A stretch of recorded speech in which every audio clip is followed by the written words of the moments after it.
வணக்கம் நட்புகளே. இன்னைக்கு ஒரு குட்டி கதை. அமெரிக்காவில் ஒரு தடவை ஒரு அம்மணி காரில் நெடுஞ்சாலையில் பயணம் பண்ணிட்டு இருக்காங்க.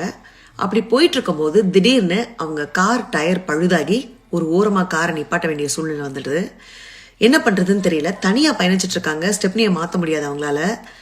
அந்த நெடுஞ்சாலை ஓரமாக நின்று யாராவது தனக்கு உதவி பண்ண மாட்டாங்களா அப்படின்னு சொல்லிட்டு காத்துட்டு இருக்காங்க. போற வர காரை கை காமிக்கிறாங்க. யாரும் நின்ன பாடல, யாரும் கவனிக்கல இவங்கள. நெடுஞ்சாலை இல்லையா, கார்லாம் சரசரன்னு போயிட்டு இருக்கு. அப்ப பார்த்து ஒரு மனிதர் அந்த வழியா வர்றாரு, நடந்து வந்துட்டு இருக்காரு. இந்த பொண்ணை பார்த்து ஐயோ தனியா கஷ்டப்படுறாங்களே அப்படின்னு சொல்லிட்டு என்னமோ பிரச்சனை இருக்கு அப்படின்னு சொல்லிட்டு பக்கத்துல போய் கேட்கிறாரு, உங்களுக்கு ஏதாவது உதவி வேணுமா, ஏன் இங்க நிக்கிறீங்க அப்படின்னு சொல்லிட்டு. தனியா அந்த மனிதனை பார்த்தோன்னே இந்த பொண்ணுக்கு பயம் வந்துடுது. கொஞ்சம் தயங்குறாங்க. அந்த தயக்கத்தை பார்த்து அந்த மனிதர், கவலைப்படாதீங்கம்மா, உங்களுக்கு உதவி பண்ண தான் வந்திருக்கேன், என்ன பிரச்சனை உங்க கார்ல அப்படின்னு கேட்கிறாரு. அந்த பொண்ணும் சொல்றாங்க, சரி ஸ்டெப்னி தானே மாத்தணும், கவலைப்படாதீங்க, எனக்கு ஸ்டெப்னி மாத்தி தெரியும், நான் மாத்தி தரேன், எதுக்கு குளிர்ல வெளியே நின்றுட்டு இருக்கீங்க, காருக்குள்ள போய் உட்காருங்க, கொஞ்ச நேரத்துல மாத்தி கொடுத்துட்றேன் அப்படின்னு சொல்லிட்டு கடகடான்னு வேலையை பார்க்க ஆரம்பிக்கிறாரு. கொஞ்ச நேரத்துல டயரை மாத்தி கொடுத்துடுறாரு. அப்படியே அவரோட சட்டை எல்லாம் அழுக்கா இருக்கு. பார்க்குற இந்த அம்மா ரொம்ப மனசு நெகிழ்ந்து போயிடுறாங்க. வெளியே வந்து ஐயோ ரொம்ப நன்றிங்க, உங்களுக்கு நான் எவ்வளோங்க பணம் கொடுக்கணும் அப்படின்னு கேட்குறாங்க. ஐயோ பணம்லாம் வேணாங்க, நான் மெக்கானிக்லாம் கிடையாது, நெடுஞ்சாலையில் கஷ்டப்பட்டு இருக்கீங்க, பரிதவிச்சிட்டு இருக்கீங்களேன்னு சொல்லிட்டு தான் உங்களுக்கு உதவி பண்ண வந்தேன், உங்களுக்கு உதவி பண்ண முடிஞ்சதில் அதுவே எனக்கு போதுங்க, நீங்கள் கிளம்புங்க அப்படின்னு சொல்கிறாரு. ஐயோ இல்லைங்க, தெய்வம் மாதிரி வந்து நான் காப்பாற்றிருக்கீங்க, யார் உதவி பண்ணுவாங்கன்னு பரிதவிச்சிட்டு நின்றுருந்தேன், இவ்வளோ அருமையாக எனக்கு வந்துட்டு உதவி பண்ணியிருக்கீங்க, உங்களை நான் எப்படி இப்படி அனுப்ப முடியும், தயவுசெய்து கேளுங்க, நான் உங்களுக்கு என்ன கொடுக்கணும் அப்படின்னு சொல்லிட்டு கேட்குறாங்க. உடனே அவர் சொன்னாராம், அதெல்லாம் நீங்கள் எனக்கு ஒன்றுமே கொடுக்க வேணாம், என் பேர் பிரெயின் ஆண்டர்சன், அடுத்த முறை உதவி தேவைப்படுற யாராவது ஒருத்தவங்களை நீங்க பாத்தீங்கன்னா எனக்கு கொடுக்கணும்னு ஆசைப்பட்ட பணத்தை அவங்களுக்கு கொடுத்து உதவி பண்ணுங்க, அப்படி உதவி பண்ணும்போது என்ன மனசுல நினைச்சுக்கோங்க, அது போதுங்க அப்படின்னு சொல்லிட்டு கிளம்பி போயிடுறாரு. இந்த பொண்ணும் வந்து ரொம்ப மனசு சந்தோஷத்தோட கார் எடுத்துட்டு கிளம்புறாங்க. கொஞ்சம் தூரம் பயணம் பண்ணதுக்கு அப்புறமா அவங்களுக்கு பசிக்க ஆரம்பிக்குது. பக்கத்துல ஒரு சிற்றுண்டி உணவகத்துல காரை நிப்பாட்டிட்டு உள்ள சாப்பிட போறாங்க.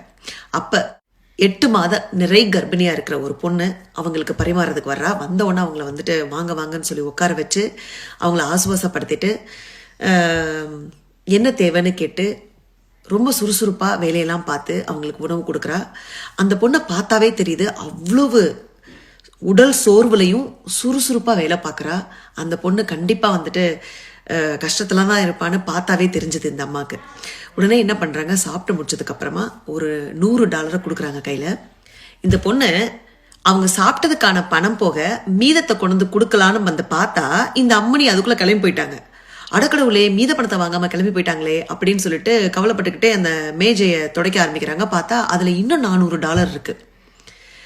அதுக்கு கீழே ஒரு துண்டு சீட்டும் எழுதி வச்சிருக்காங்க. அந்த துண்டு சீட்ல இந்த மாதிரி எழுதியிருந்தது, அன்பு தோழியே, இந்த பணம் உனக்கு தான், உன்னோட இந்த நேரத்துல இந்த பணம் ரொம்பவே உதவியா இருக்கும், நீ எனக்கு எதுவும் தர தேவை கிடையாது, தெரிஞ்சுதான் இந்த பணத்தை நான் இங்க வச்சுட்டு போறேன், நான் நெருக்கடி காலத்துல இருக்கும்போது முகம் தெரியாத ஒரு நபர் எனக்கு ஒரு அருமையான உதவியை பண்ணாரு, அவரை மனசுல நினைச்சிட்டு தான் இந்த உதவியை நான் உனக்கு பண்றேன், நீ எனக்கு ஏதாவது பண்ணணும்னு ஆசைப்பட்டேன்னா இதே மாதிரி உதவி தேவைப்படுறவங்களுக்கு இந்த அன்பு சங்கிலி அறுந்து போகாம நீ ஒரு உதவியை பண்ணு அப்படின்னு சொல்லிட்டு அந்த துண்டு சீட்டில் எழுதியிருந்ததான். இதை படிக்கும்போது அந்த பொண்ணு கண்ணில் அப்படியே தண்ணியா கொட்டுது. அதாவது அடுத்த மாசம் தன்னுடைய பிரசவ செலவுக்கு எப்படி நம்ம சமாளிக்க போறோம்னு ஏங்கிக்கிட்டு இருந்த அந்த பொண்ணுக்கு இது ரொம்ப பெரிய வரப்பிரசாதமா அந்த பணம் அமைஞ்சதுங்க. மனசுல சந்தோஷத்தோட வீட்டுக்கு போனோன்னா அவங்க கணவர்கிட்ட நடந்ததெல்லாம் சொல்றா, இனிமே நம்மளுக்கு கவலையே இல்லை, அடுத்த மாசம் செலவுக்கு நம்மளுக்கு கடவுளா பார்த்து கொடுத்துட்டாரு இந்த பணத்தை, வரக்கூடிய பிரசவ செலவை நினைச்சு நீங்க இனி வருத்தப்பட தேவையில்லை ஆண்டர்சன், நம்ம வாழ்க்கையில எல்லாமே நல்லா தான் போயிட்டு இருக்கு அப்படின்னு சொன்னாலாம் அந்த பொண்ணு. இந்த ஆண்டர்சன் யாரு? நெடுஞ்சாலையில அந்த அம்முனிக்கு உதவி பண்ண ஆண்டர்சன் தான் இவரு. கடவுள் பாருங்களேன் எங்கெங்க முடிச்சு போடுறாருன்னு சொல்லிட்டு. இவரு அந்த பொண்ணுக்கு எந்தவித எதிர்பார்ப்பும் இல்லாம பண்ண உதவி எப்படி ரெட்டிப்பா இவருக்கு திரும்ப வந்திருக்கு பாருங்களேன். இவருக்கு தேவையான நேரத்துல அந்த ஆண்டர்சன் வந்து வேற யாரும் இல்லைங்க, ஸ்கேட் போர்டு விளையாட்டு வீரர், பிரபலமான வீரர். தன்னுடைய நிறைய பேட்டிகள்ல இந்த விஷயத்த சொல்லியிருக்காரு. ஏன் சொல்லியிருக்காருன்னா, இந்த இரக்கத்துடன் கூடிய இந்த அன்பு சங்கிலி இருக்குல்ல, அது எப்பயும் தொடர்ந்துகிட்டே இருக்கணும். ஒருத்தவங்களுக்கு நம்ம பண்ற உதவி, கைமாறு கருதாத நம்ம பண்ற உதவி நம்மளுக்கு எப்ப தேவையோ யாரோ ஒருத்தர் மூலமா நம்மளை கண்டிப்பா வந்து அடையும்.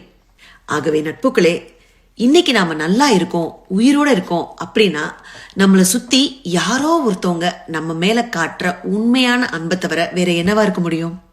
வாழ்க்கை வாழ்வதற்கே இந்த இரக்கத்துடன் கூடிய அன்பு சங்கிலி அருந்து போகாமல் தேவைப்பட்டவருக்கு தேவையான நேரத்தில் முழு மனதுடன் இரு கரம் நீட்டி உதவி செய்து நல்லவர்களாய் அன்பு உள்ளம் கொண்டு அன்பான ஒரு வாழ்க்கையை வாழ்ந்துதான் பார்ப்போமே.